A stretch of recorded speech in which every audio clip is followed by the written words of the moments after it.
After 7 years of paying all the household bills, my daughter-in-law won the lottery and kicked me out. "You have no purpose anymore. Go live in a nursing home." I burst out laughing and said, "You've always been stupid. Did you even read the name on the ticket?" Her world collapsed.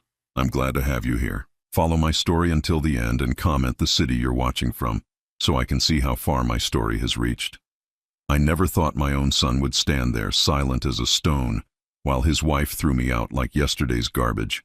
But there I was, at 62 years old, watching Chloe wave that lottery ticket in my face like it was a weapon designed specifically to destroy what little dignity I had left. "You have no purpose anymore, Norman," she said, her voice dripping with the kind of cruelty that only comes from someone who's been waiting years to unleash it. "Go live in a nursing home where you belong." The words hit me like a physical blow, but what hurt more was seeing Ronald just standing there behind her, his eyes fixed on the floor, his hands shoved deep in his pockets. My own son couldn't even look at me while his wife dismantled 7 years of my life in a single sentence. I stood in the doorway of what had been my home for the better part of a decade, holding the small suitcase that contained everything I owned. Everything else in that house I had paid for.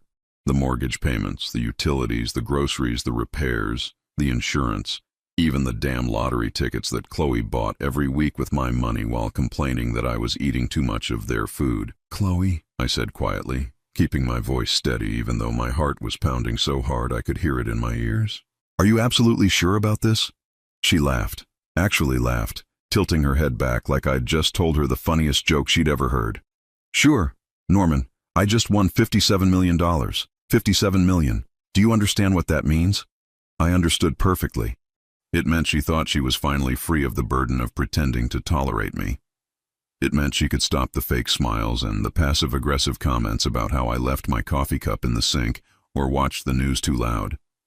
It meant she no longer had to pretend that my presence in their lives was anything other than an inconvenience she'd been forced to endure. "It means," she continued, her voice getting sharper with each word, "that I don't need your social security checks anymore.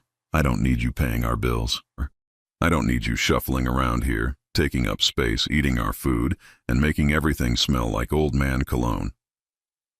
Ronald shifted uncomfortably, but still said nothing.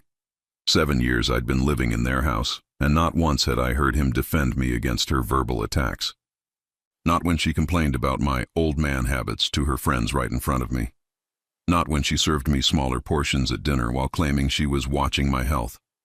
Not when she moved my chair further and further from the television until I was practically sitting in the kitchen just to watch the evening news. "The nursing home will be perfect for you," Chloe went on, her eyes bright with a malicious kind of joy. "You can play bingo with people your own age and complain about your aches and pains to someone who actually cares."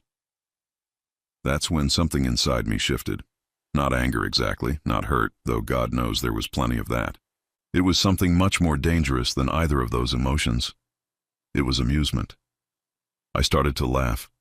Quietly at first, just a small chuckle that made Chloe's triumphant expression falter slightly, then louder until I was laughing so hard that tears started streaming down my face. "What's so funny?" she demanded, taking a step back as if my laughter was somehow threatening. "Oh, Chloe," I managed between gasps of laughter, wiping my eyes with the back of my hand. "You've always been stupid, but this takes the cake." Her face went bright red, and for the first time in years I saw genuine uncertainty in her eyes. "What did you just call me? Did you even read the name on the ticket?"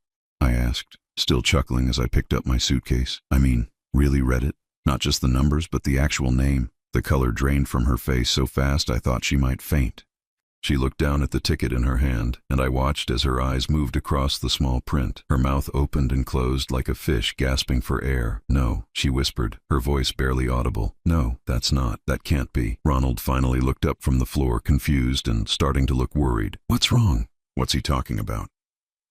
But I was already walking toward my old pickup truck, the same one I'd been driving for 15 years. The one Chloe always complained made their driveway look trashy. I could hear her behind me, frantically turning the ticket over and over, probably seeing my name printed clearly at the bottom for the first time. "Norman!" she screamed, her voice cracking with panic. "Norman, get back here right now!" I loaded my suitcase into the truck bed and climbed into the driver's seat. Through the windshield, I could see her running toward me, the lottery ticket clutched in her fist, her face a mask of desperation and growing horror. Ronald was right behind her, finally moving, finally showing some emotion, but it was too late for that. I rolled down my window as she reached the truck, breathing hard and sweating despite the cool October air. "You can't leave," she gasped, leaning against the door. "This is a mistake. The ticket. It's obviously a mistake. You don't buy lottery tickets. You're too cheap to waste money on that stuff." I smiled at her, the same kind smile I'd been giving her for 7 years while she slowly poisoned my life with her contempt. "You're right about one thing, Chloe. I am careful with money. I always have been." "Then how? How is my name on the ticket you've been claiming is yours?" I finished for her. "Well, that's something you're going to have to figure out, isn't it?" I started the engine, and the old truck rumbled to life. Chloe grabbed the door handle like she was going to try to stop me from leaving. "Where are you going?" she demanded. "To find a nice hotel for the night," I said calmly. "Maybe one with room service. I think I've earned a little luxury, don't you?" As I pulled out of the driveway, I could see both of them in my rearview mirror. Chloe was standing in the middle of the street, still holding that ticket, looking like someone had just told her the world was ending. Ronald was beside her, his mouth moving frantically as he probably demanded explanations she couldn't give. 7 years of humiliation, 7 years of being treated like a burden, 7 years of paying for the privilege of being despised in my own son's house. But I had been paying attention, taking notes, planning for exactly this moment. And now, finally, it was time for them to learn what happens when you mistake kindness for weakness. The hotel room was quieter than my son's house had been in years. No television blaring at volumes that hurt my ears because Chloe claimed I was going deaf. No constant stream of complaints about money while she ordered things online that we couldn't afford. No passive-aggressive comments about how much space my few belongings took up in their home. I sat on the edge of the bed, my small suitcase still unopened beside me, and let myself remember how it all began. How I'd gone from being a proud, independent man to someone who got excited about having enough hot water for a decent shower. It started 7 years ago, 3 months after Margaret died. My wife of 38 years, gone in a matter of weeks from a cancer that moved through her body like wildfire. I was still raw from grief, still waking up every morning reaching for her side of the bed, when Ronald showed up at my front door. "Dad, we need to talk," he'd said, and I knew from his tone that this wasn't going to be a conversation about how I was holding up or whether I needed anything. This was business. "The house is too big for you now," he'd continued, standing in my living room like he was conducting an inspection. "And honestly, Dad, you can't afford to maintain it on just your Social Security and pension." He wasn't wrong about the money. Margaret's medical bills had eaten through most of our savings, and the house did feel impossibly empty without her laughter filling the rooms. But when Ronald suggested I sell it and move in with him and Chloe, I should have trusted the knot that formed in my stomach. "Just temporarily," he'd assured me, "until you figure out what you want to do long term." Temporarily. 7 years later, I was still waiting for that temporary arrangement to end. The first few months weren't terrible. Chloe was polite enough, though I could see the strain in her smile whenever I walked into her room. She'd make comments about how cozy everything was now, how they'd have to adjust to having a third person in the house. Little things that made me feel like an intruder rather than family. But it was Ronald's suggestion about contributing to household expenses that should have been my first real warning. "Dad, I know this is awkward, but Chloe and I were talking, and with the extra utilities and food costs, it would really help if you could chip in," he'd said over dinner one night. I'd nodded immediately. Of course I would contribute. I wasn't a freeloader. "How much were you thinking?" "Well, your Social Security is about $1,800 a month, right? And your pension is another $1,000, so maybe $1,500. That would cover most of the extra expenses, $1,500 out of my $2,800 monthly income.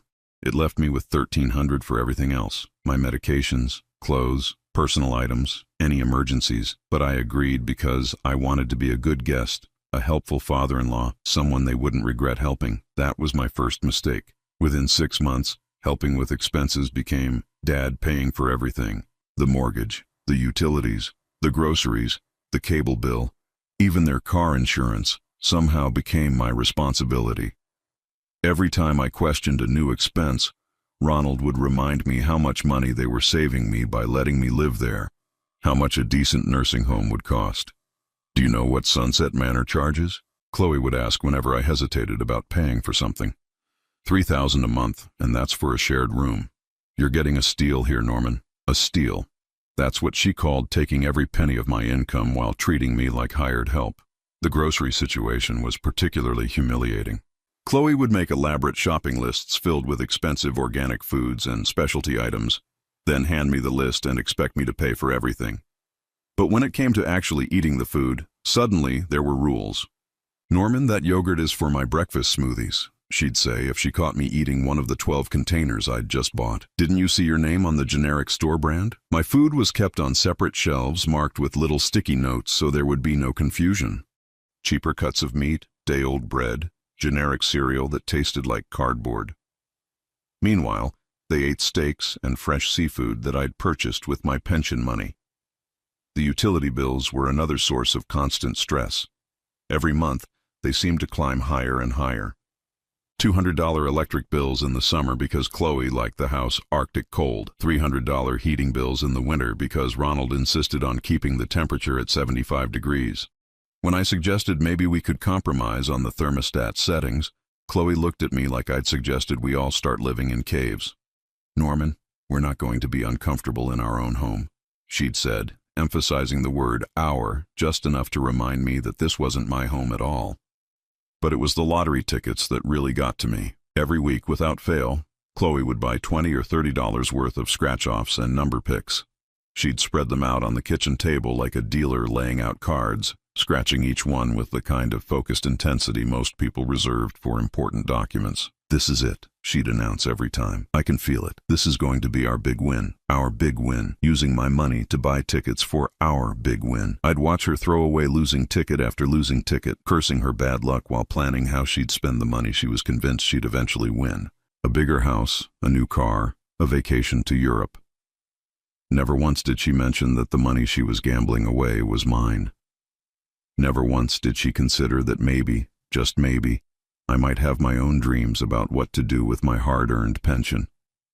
But I kept my mouth shut and kept paying, because where else was I going to go? My house was gone, sold to pay for this arrangement. My friends were scattered to the winds, some dead, others in assisted living facilities that cost more than I could afford. Ronald was my only child, and despite everything, I still loved him. I still hoped that somehow things would get better. They didn't get better, they got worse. By year 3, I wasn't just paying the bills. I was paying for their entertainment, their hobbies, their impulse purchases. Ronald's new golf clubs, Chloe's monthly spa treatments, their weekend getaways to the coast. Every expense was justified as a household necessity or a family investment. When I finally got the courage to ask for an accounting of where my money was going, Chloe laughed in my face. "Accounting? Norman, this isn't a business. This is a family. Families don't keep receipts." But they did keep track of my mistakes. Every dish I left in the sink, every time I used the bathroom at night and forgot to put the seat down, every occasion when I coughed too loud or walked too heavy across their hardwood floors. I was constantly being reminded that I was a guest, a burden, someone who should be grateful for their generosity in allowing me to exist in their space. The worst part wasn't the money, though. The worst part was watching my son disappear behind his wife's cruelty. Ronald had never been the strongest personality, but he'd always been kind. Fair. The man who stood silently by while Chloe tore me apart tonight wasn't the boy I'd raised or the young man I'd been proud to call my son. Somewhere along the way, he'd chosen his wife's approval over his father's dignity, and that hurt worse than all the financial manipulation combined. I opened my suitcase and pulled out the small notebook I'd been keeping for the past 2 years. Page after page of expenses, dates, amounts, patterns, everything they thought I was too old or too stupid to notice. But I'd been watching, learning, planning, because there was something they didn't know about those lottery tickets. Something that was going to change everything. I smiled as I flipped to the last entry in my notebook, dated just 3 days ago. Chloe thought she'd won $57 million, but she hadn't read the fine print carefully enough. She never did. The phone started ringing at 6 in the morning. I let it go to voicemail the first 3 times, enjoying my room service coffee and the complimentary newspaper that nobody had snatched away from me before I could finish reading it. But by the 4th call, I figured it was time to let them sweat a little less. "Hello, Ronald," I said, not bothering to hide the amusement in my voice. "Dad, What the hell is going on? His voice was strained, frantic in a way I hadn't heard since he was a teenager caught sneaking back into the house after curfew. Chloe's been up all night staring at that ticket. She keeps saying your name is on it, but that's impossible, right? You don't even buy lottery tickets. I took a slow sip of my coffee, savoring both the rich flavor and the panic I could hear building in my son's voice. Is that what she told you? That I don't buy lottery tickets? Well, yeah. I mean, you've always said gambling was a waste of money. You used to lecture me about it when I was in college. I said gambling your future away was stupid. I corrected him. There's a difference between betting money you can't afford to lose and making a calculated investment in possibility. There was a long pause. I could hear Chloe's voice in the background, shrill and demanding, though I couldn't make out the words. Dad, just tell me straight. Is your name really on that ticket? Ronald, son, have I ever lied to you? Another pause, longer this time. No, he admitted quietly. No, you haven't. Then why would I start now? I heard him take a shaky breath. But how? When? Chloe buys the tickets every week. She picks the numbers. She goes to the store. She uses my money. I finished for him. Every week for the past 7 years, your wife has taken my pension check and used part of it to buy lottery tickets. But here's the thing about legal documents, Ronald. The name that matters isn't the name of the person who hands over the cash. It's the name of the person who owns the money being spent. The silence on the other end of the line stretched so long I thought he might have hung up. Finally, he spoke, his voice barely above a whisper. You put your name on the tickets. Every single one, for the past 2 years, I confirmed. Amazing what you can accomplish when people assume you're too senile to pay attention to details. I heard a crash in the background, followed by Chloe screaming something that would have made a sailor blush. Then Ronald was back on the line, his voice higher pitched now, almost pleading. Dad, this has to be some kind of mistake. Chloe's been buying those tickets for years. She has a system, lucky numbers, the same store every week. You can't just take that away from her. Take what away? I asked, genuinely curious about his logic. The $57 million she won using my money, the jackpot she hit with numbers I've been playing for 24 months while she thought she was in control.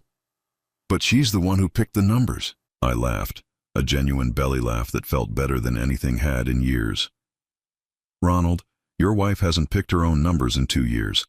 She's been playing the same combination I've been feeding her every week. My birthday, your mother's birthday, the date we got married, the day you were born, and the day Margaret died. The silence was deafening. I could picture him standing there in their kitchen, probably still in his pajamas, trying to process the fact that his world had just been turned completely upside down. You've been manipulating her, he said finally, but there was no real conviction in his voice. Manipulating her? I set down my coffee cup a little harder than necessary. Son, let me tell you about manipulation. Manipulation is taking an old man's entire pension and making him feel grateful for the privilege. Manipulation is serving someone smaller portions of food they paid for while complaining about grocery costs. Manipulation is moving someone's chair further from the television every week until they're sitting in the damn kitchen just to watch the news. Dad, manipulation, I continued, my voice getting stronger with each word, is making someone pay for lottery tickets every week while promising them that when you win, you'll take care of them. Then, the minute you think you've hit the jackpot, throwing that same person out on the street like they never mattered at all. I heard Chloe's voice getting closer to the phone, demanding that Ronald let her talk to me. She wants to speak with you, Ronald said, and I could hear the exhaustion in his voice. I'm sure she does. But here's the thing, son. For 7 years, I've been listening to what Chloe wants. I've been paying for what Chloe wants. I've been arranging my entire life around what Chloe wants. Today, for the first time in a very long time, I'm going to do what I want. Which is what? Finish my breakfast. Take a shower in a bathroom where nobody bangs on the door complaining that I'm using too much hot water. Maybe drive down to the lottery office and see about claiming my prize. Your prize, Ronald repeated, and I could hear him testing the words, trying to make them make sense in his new reality. My prize, I confirmed, bought with my money, registered in my name, won fair and square according to every law in this state. Chloe finally wrestled the phone away from him. Her voice came through the speaker like fingernails on a chalkboard. Norman, you senile old bastard, I don't know what kind of game you think you're playing, but this is theft. Pure and simple theft. Theft, I mused, settling back against the hotel pillows. That's an interesting choice of words, Chloe. Tell me, when you used my pension money to buy those tickets every week, what did you call that? I called it household expenses. I called it family investments. You were living in our house, eating our food. Food I paid for, in a house where I paid the mortgage. You were a guest, she screamed. Guests don't pay the bills, Chloe. Tenants do, and tenants have rights.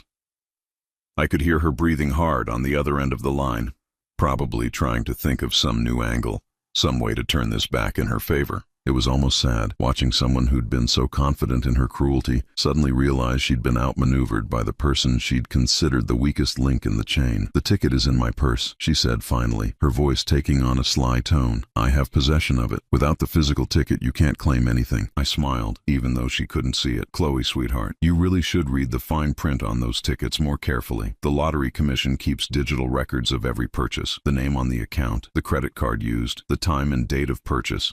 I've been buying those tickets online for the past 2 years, using my own bank account, having the confirmations sent to my own email address. The silence stretched long enough that I wondered if she'd fainted. Finally, she spoke, her voice small and desperate. You can't do this to us. We're family. Family, I repeated, letting the word hang in the air between us. You know, Chloe, you're absolutely right. We are family. And after 7 years of learning exactly what that word means to you, I think it's time you learned what it means to me.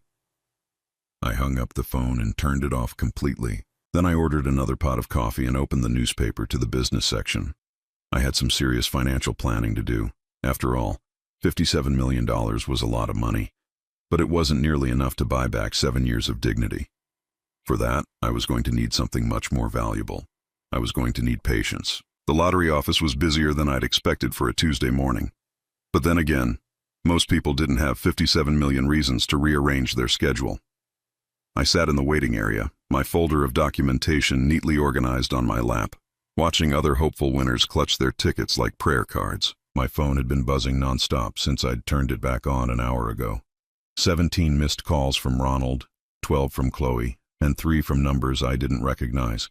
I'd listened to one voicemail from my son, just to gauge how desperate they were getting. Dad, please, you have to call me back. Chloe's talking about lawyers. She says she has rights to that money, that it was her system, her numbers, her luck. Please don't do anything crazy. We can work this out. We're family. Family. There was that word again. Norman Kellerman, a middle-aged woman with kind eyes and a professional smile, gestured toward her office. I'm Sarah Chen, Customer Relations Manager. Congratulations on your win.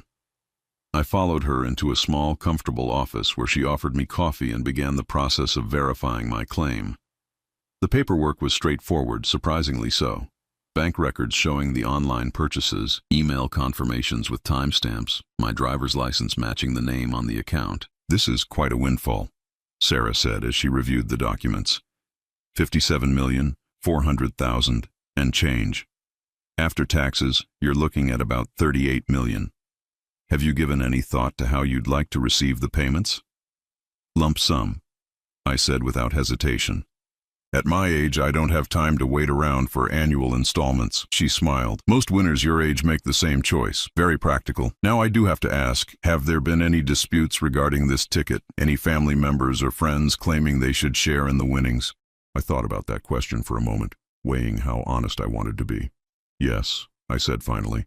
My daughter-in-law seems to believe she has some claim to the money. Sarah's expression became more serious. Can you tell me the nature of her claim? She was under the impression that because she physically purchased tickets using my money, she was the rightful owner of any winnings. She's since been informed otherwise, but she's not taking it well. I see. And you're confident that you're the legal owner of this ticket? I opened my folder and pulled out a thick stack of bank statements. For the past 2 years, I've been purchasing lottery tickets online using my personal checking account. Every transaction is documented. The winning ticket was purchased on October 15th at 7:43 p.m. using my debit card, charged to my account, with confirmation sent to my email address. Sarah reviewed the papers carefully, cross-referencing them with the lottery's records on her computer. After several minutes, she nodded.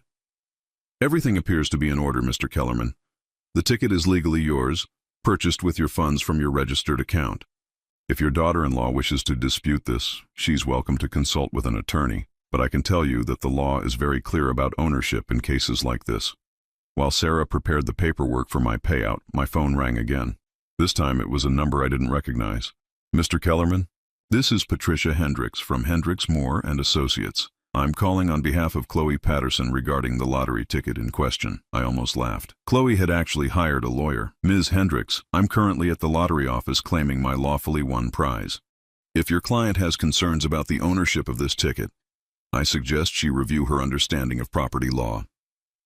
Mr. Kellerman, my client maintains that she selected the numbers, purchased the physical ticket, and was the intended beneficiary of any winnings. She's prepared to file an injunction to prevent you from claiming the prize until this matter can be resolved in court. Your client, I said calmly, used my money to purchase tickets in my name from my account. I have 2 years of bank records proving this. What exactly is her legal standing? There was a pause. She claims there was an oral agreement that any winnings would be shared with the household. An oral agreement.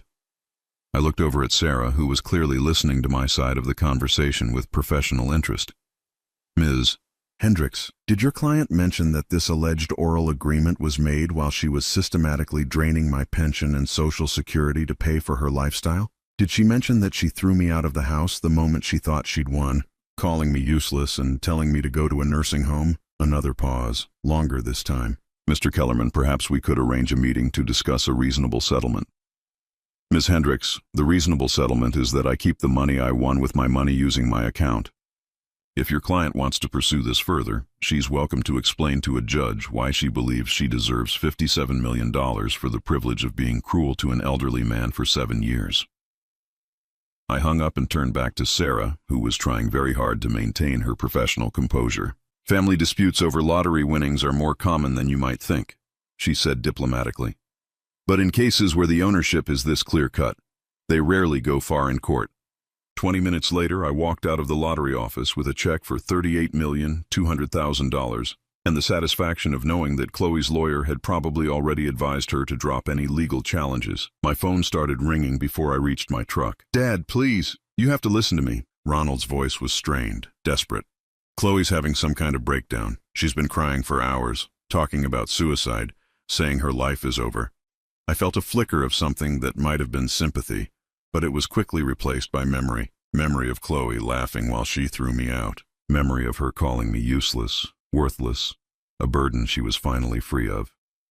Son, I said quietly, where was your concern for my mental health when she was humiliating me every day for 7 years? That's different, Dad. You're stronger than she is. Am I? Or did you just find it easier to believe that so you wouldn't have to stand up to your wife? The silence stretched between us like a chasm that had been building for years. Finally, Ronald spoke, his voice small and defeated. What do you want from us? It was the first time in 7 years that either of them had asked me what I wanted. Not what I was willing to give, not what I could contribute, not how I could make their lives easier. What I wanted. I want you to understand something, Ronald. For 7 years, I've been paying for the privilege of being treated like garbage in my own son's house. I've watched you stand by while your wife destroyed my dignity piece by piece. I've eaten cheap food while paying for your steaks, lived in a basement while paying your mortgage, and smiled through it all because I thought family was worth more than pride. Dad, I'm not finished. Yesterday, when your wife thought she'd won the lottery, what was the first thing she did? She threw me out. Not, Dad, we won. You'll never have to worry about money again. Not, Dad, let's find you a nice place of your own. She literally told me I had no purpose anymore and to go to a nursing home. I could hear him crying now, quiet sobs that he was trying to muffle. So what do I want, son? I want you to live with the consequences of the choices you've made. I want you to understand what it feels like to be powerless, to be dependent on someone else's goodwill, to have your future decided by people who see you as a burden. Are you saying you're never coming back? That you're cutting us off completely?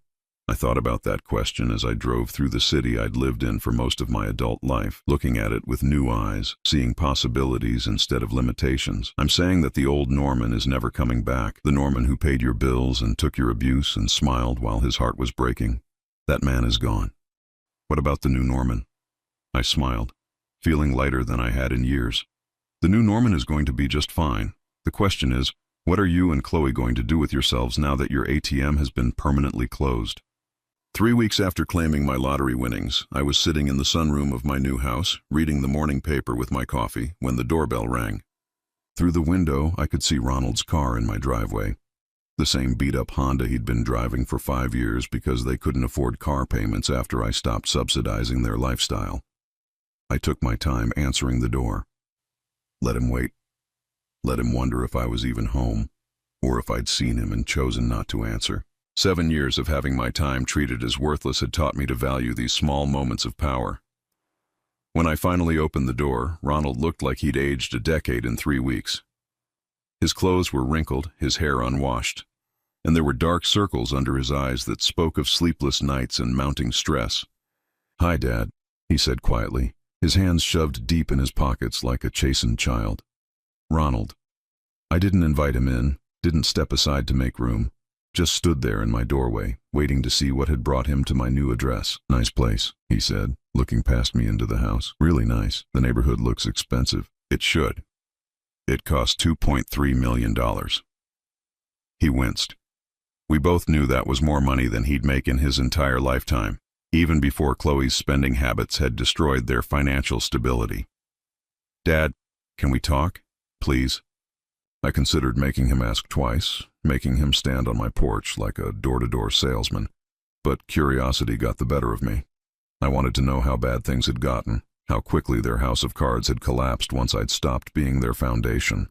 I led him into my living room, a spacious area with floor-to-ceiling windows that overlooked a meticulously landscaped garden. The furniture was new, expensive, comfortable. Everything in my old life had been chosen by committee, subject to Chloe's approval and budget constraints. This house was entirely mine. Ronald sat on the edge of my leather sofa like he was afraid to get too comfortable, his eyes darting around the room, taking inventory of my new life. "How's Chloe?" I asked, settling into my recliner with my coffee. He rubbed his face with both hands. "She's not good, Dad. She hasn't left the house since you claimed the money. She just sits in the kitchen, staring at lottery tickets, trying to figure out how she missed it." "Missed what?" "Your name. On the tickets. She says she bought hundreds of them over the years and never noticed that your name was on them instead of hers." I almost felt sorry for her. Almost. And what does she think happened? That I hypnotized the lottery commission into changing their records? She thinks you tricked her somehow. She keeps saying you must have switched the tickets or hacked into the lottery system or, I don't know, Dad. She's not making much sense lately. We sat in silence for a few minutes, Ronald staring at his hands while I watched a pair of cardinals at the bird feeder outside my window. Finally, he spoke again, his voice barely above a whisper. "We're losing the house."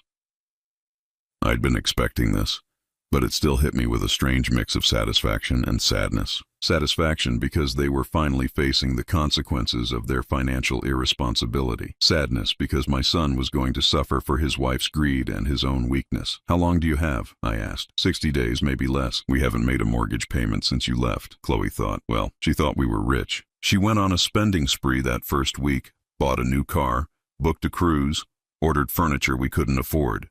By the time the credit card bills came in and reality set in. "How much do you owe?" Ronald pulled a crumpled piece of paper from his pocket, unfolding it with shaking hands. "Mortgage is behind by $4,600. Credit cards are maxed out at about $18,000. The new car payment is $600 a month, plus utilities, insurance, groceries." He looked up at me with desperate eyes. "We're drowning, Dad. $23,000, less than what I spent on my new kitchen. A rounding error in my lottery winnings. But to them, it might as well have been $1 million. "What does Chloe want you to ask me?" I said, because we both knew this wasn't Ronald's idea. He flinched like I'd slapped him. She thinks maybe we could work out some kind of arrangement. A loan, maybe. Or if you wanted to buy the house back and let us rent it from you. Let me guess. Below market rate with flexible payment terms and probably some kind of understanding that if times get tough, I'd be flexible about the rent. "Dad, please. I know we screwed up. I know we treated you badly, but we're family." There was that word again. Family. The magic word that was supposed to erase 7 years of humiliation and abuse. Ronald, do you remember what Chloe said to me the day she thought she'd won the lottery? He shifted uncomfortably. She was excited, Dad. People say things when they're excited. She told me I had no purpose anymore. She told me to go to a nursing home. She threw me out of the house like I was garbage. She didn't mean it, didn't she? I leaned forward in my chair. Son, your wife spent 7 years treating me like a wallet with legs. She took every penny of my pension and Social Security, made me pay for groceries I wasn't allowed to eat, bills for a house where I wasn't welcome. And the second she thought she didn't need me anymore, she discarded me without a moment's hesitation. Ronald was crying now, tears streaming down his face. I know we were wrong, but what am I supposed to do? I love her, Dad. I can't just abandon her. The way you abandoned me. The words hung in the air between us like a physical weight. Ronald's shoulders shook with quiet sobs, and for a moment, I saw the little boy he used to be, the child who would run to me when he skinned his knee or had a nightmare. I'm sorry, he whispered. I'm so sorry, Dad. I should have stood up to her. I should have protected you. I was weak and selfish, and I let her turn me into someone I hate. It was the first real apology I'd heard from him in 7 years.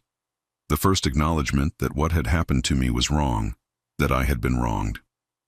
Part of me wanted to forgive him right then, to write him a check and pretend the past could be erased with money. But the part of me that had spent 7 years learning to survive, the part that had been forced to become stronger than I ever wanted to be, that part wasn't ready to let him off the hook so easily. What about Chloe? I asked. Has she apologized? Ronald wiped his eyes with his sleeve. She says she's sorry about how things ended. But she still thinks the money should be shared. She says it was a family investment, that we're all responsible for the win. I laughed, a sound devoid of humor. A family investment? Is that what she calls 7 years of financial abuse? Dad, please, just tell me what you want. Tell me what it would take for you to help us. I stood up and walked to the window, looking out at my garden, my view, my peace. What did I want? It was a fair question, and one I'd been asking myself for 3 weeks. I want Chloe to understand what it feels like to be powerless, I said finally. I want her to know what it's like to depend on someone else's goodwill, to have your future decided by people who see you as a burden. She's learning that now, Ronald said quietly. We both are.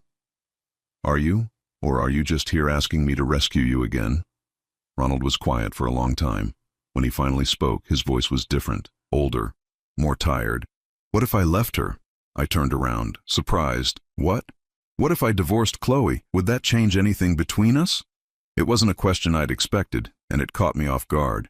For 7 years, I'd watched my son choose his wife over his father, over his own moral compass, over basic human decency.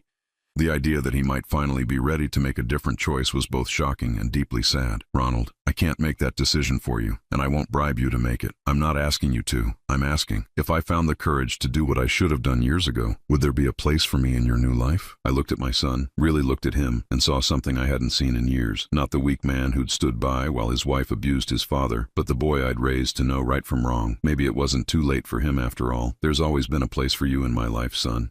But not for the man you became when you chose her cruelty over my dignity. He nodded slowly, understanding flooding his eyes. I need to think about what kind of man I want to be. Yes, I said quietly. You do. After he left, I sat in my sunroom until the sun went down, thinking about choices and consequences, about family and forgiveness. $38 million had bought me freedom from their financial abuse, but it couldn't buy me back the years I'd lost or the trust that had been broken. That would have to be earned, one difficult choice at a time. 6 months later, I was tending to my rose garden when I heard a car pull into my driveway. I didn't look up immediately. One of the unexpected pleasures of my new life was not jumping to attention every time someone wanted something from me. The roses could wait, or they could leave. Either way was fine with me. But when I finally glanced toward the house, I saw Ronald getting out of his car alone. No Chloe, no desperate energy. He moved with a calmness I hadn't seen in him for years, like a man who'd finally stopped running from something that had been chasing him. The garden looks incredible, Dad, he said as he approached, his hands in his pockets but his posture relaxed. Retirement suits me. I replied, deadheading a particularly lovely red bloom. Turns out I'm pretty good at growing things when I'm not too busy paying for other people's lives. Ronald smiled, a real smile that reached his eyes. I wanted to tell you in person. The divorce is final. I'd been expecting this news for months, ever since our conversation in my living room. But hearing it still felt significant. How are you holding up? Better than I thought I would, he said honestly. Scared, but better.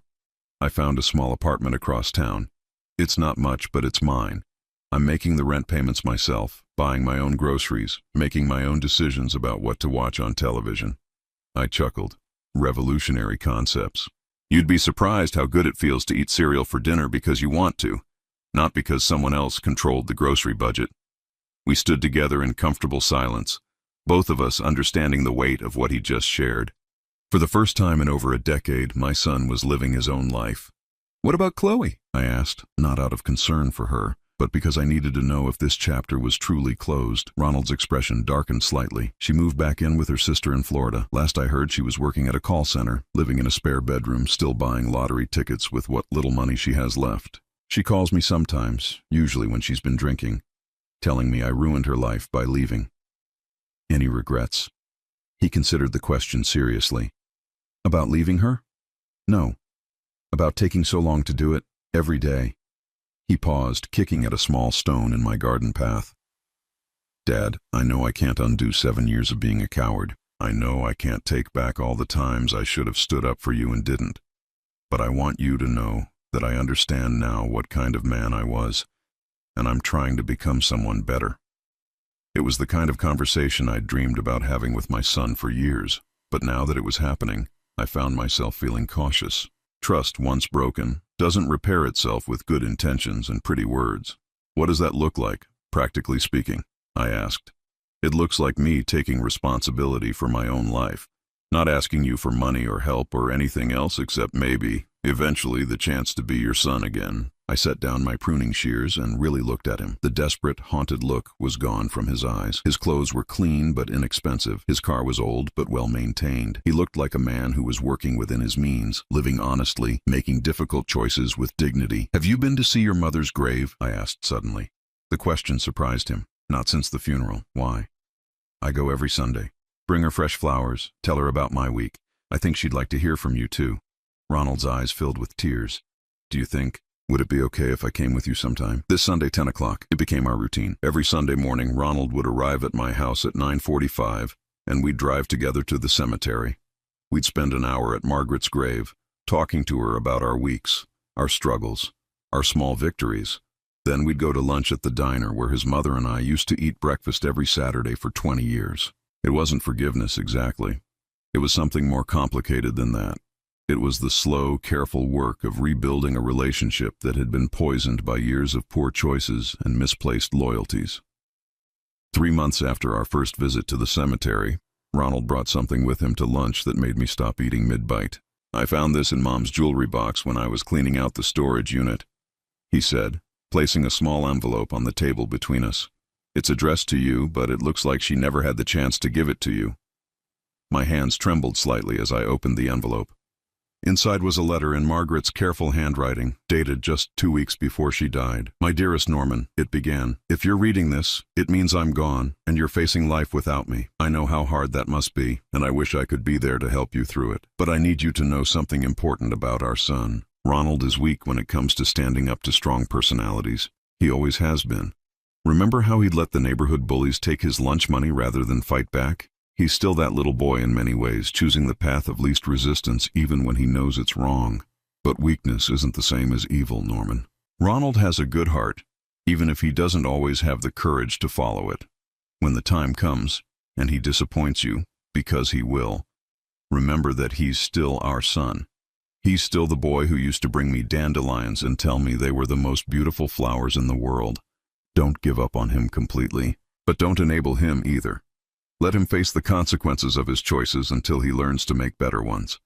And when he finally finds the strength to do right, be there for him. I love you both more than words can say. Forever yours, Margaret. I read the letter 3 times before I could speak, my wife's voice so clear in my mind that I could almost feel her presence. She always understood you better than you understood yourself. I said finally, folding the letter carefully and putting it in my wallet. Ronald wiped his eyes with his napkin. She understood us both. Yes, she did. We finished our lunch in comfortable silence, both of us thinking about the woman who had loved us enough to see our flaws clearly and love us anyway. That evening, I called my financial advisor and had him set up a trust fund. Not for Ronald directly, but for his future. Money that would be there when he needed it, but only after he'd proven he could live responsibly on his own. College funds for any grandchildren I might eventually have. A safety net that couldn't be accessed by manipulation or desperation, only by genuine need and demonstrated responsibility. Margaret had been right about Ronald. He was weak, but he wasn't evil, and now, finally, he was learning to be strong. 6 months later, Ronald brought someone to our Sunday cemetery visit, a quiet woman named Sarah who worked as a nurse at the local hospital. She was kind but not naive, strong but not controlling. The kind of woman who would compliment his gentleness without exploiting it. Mom would have liked her, I told Ronald as we watched Sarah place flowers on Margaret's grave. I think so too, he agreed. Sarah doesn't need me to take care of her. She just wants me to be a good man. That's what your mother wanted for you too. As for me, I was learning what it meant to live without the weight of other people's problems on my shoulders. I traveled when I wanted to, ate what I pleased, watched whatever was on television without considering anyone else's preferences. I volunteered at the local literacy center, teaching adults to read, and found more satisfaction in that work than I'd found in anything for years. The lottery money had given me financial freedom, but the real prize was something money couldn't buy. It was the knowledge that I was strong enough to walk away from people who didn't value me, wise enough to see manipulation for what it was, and patient enough to wait for genuine change rather than settling for empty promises. I never heard from Chloe again, except for one letter that arrived about a year after the divorce. It was filled with self-pity and blame, accusing me of destroying her marriage and ruining her life. I read it once, then threw it away without responding. Some people never learn, and that wasn't my problem anymore. On the 2-year anniversary of winning the lottery, I was sitting in my garden at sunset, reading the newspaper and sipping a glass of wine, when Ronald called. "Dad, I have news," he said, his voice bright with excitement. "Sarah and I are engaged, and we're pregnant." I felt a joy so pure and unexpected that it took my breath away. A grandchild.